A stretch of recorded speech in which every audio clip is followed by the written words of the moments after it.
ഗുജറാത്തിൽ നടന്ന വലിയൊരു സംഭവം അത് അതേ രീതിയിൽ ആവിഷ്കരിച്ചിരുന്നെങ്കിൽ ഈ BJPക്ക് പ്രശ്നം ഉണ്ടാവത്തില്ലായിരുന്നോ എന്നെനിക്കൊരു ചോദ്യമുണ്ട്. കാരണം അത് ഈ സിനിമയിൽ പറയുന്നില്ല എന്ന് പറഞ്ഞിട്ടാണ് പല ആളുകൾ ഈ പ്രശ്നങ്ങൾ ഉണ്ടാക്കുന്നത്. പിന്നെ അതേപോലെ പൃഥ്വിരാജിൻ്റെ വിദേശ ബന്ധം അന്വേഷിക്കണം, പൃഥ്വിരാജിന് വിദേശവുമായിട്ട് ബന്ധമുണ്ട്, അല്ലെങ്കിൽ ചാരസംഘടനയായിട്ട് ബന്ധമുണ്ട് എന്നൊക്കെ പറഞ്ഞുകൊണ്ടാണ് കുറേമാർ ഇറങ്ങിയിരിക്കുന്നത്. എന്തിനാണ് ഇതൊക്കെ ഈ ഒരു പ്രഹസനം? എപ്പോഴും ആലോചിച്ചൊരു കാര്യം, പൃഥ്വിരാജ് ഹിന്ദു അല്ലായിരുന്നു എന്നുണ്ടെങ്കിൽ എല്ലാം കൂടി കൊല വിളിച്ചേന്.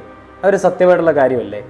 എന്തൊക്കെയാണല്ലോ ഒരു സിനിമയിൽ ഒരു കാര്യം വന്നപ്പോഴത്തേന് അതിൽ കുരു പൊട്ടുന്നു, അത് പോയിട്ട് വലിയൊരു വിപ്ലവം ഉണ്ടാക്കുന്നു, എന്നിട്ട് അതുവഴി കേന്ദ്ര ഏജൻസികൾ ഇടപെടുന്നു, മോഹൻലാലിലേക്ക് ബന്ധപ്പെടുന്നു, മോഹൻലാൽ അതിനൊരു അപ്പോളജി ഇടുന്നു. മോഹൻലാൽ അതിൽ അപ്പോളജി ആയിട്ടൊന്നും പറയുന്നില്ല, മോഹൻലാലിന് ഖേദമുണ്ടെന്ന് മാത്രമേ പറയുന്നുള്ളൂ. അത് നമ്മളത് മാറ്റാനായിട്ട് ശ്രമിക്കുന്നുണ്ടെന്നൊക്കെയാണ് അദ്ദേഹം പറയുന്നത്.